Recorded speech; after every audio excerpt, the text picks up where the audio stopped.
Hi there. In this video, we'll go over some of the most common questions we get about Mikachip and how to solve them quickly. Question 1. Where can I download Mikachip software? You can download the software directly from the download section on our website. To access it, you'll need to sign up and log into your account. For a step-by-step guide, check out the video link in the description. Question 2. I downloaded the software, but it says demo version. No worries, that just means the software isn't activated yet.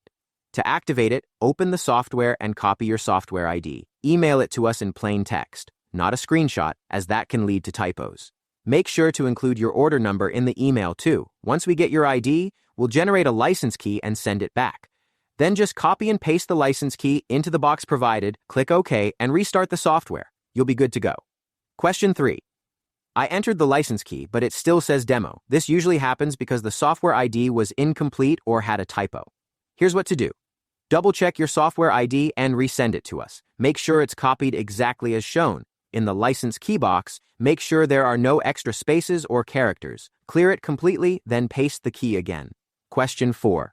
I can't see the menu bar in the software window. If the top menu bar is missing, here's how to fix it. Go to your Windows display settings and set scale and layout to 100%. Right-click on the software icon and choose Run as Administrator.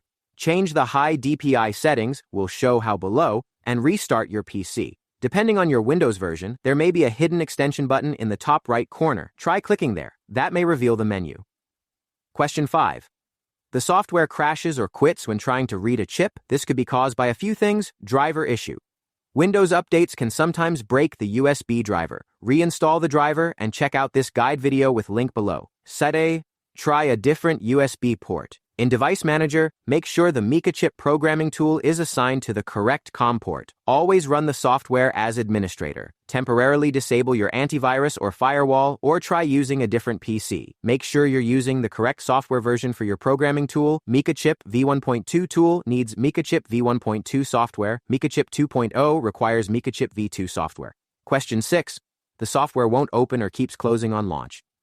Try the following steps. Run the software as administrator. Disable antivirus, then reinstall the software. Check that your activation key is entered correctly. No extra spaces or returns. If issues continue, try running the software on a different system. Windows 10 often works well. And that's it. If you still have questions, feel free to contact our support team. We're happy to help. Thanks for watching, and don't forget to like, share, and subscribe for more tips.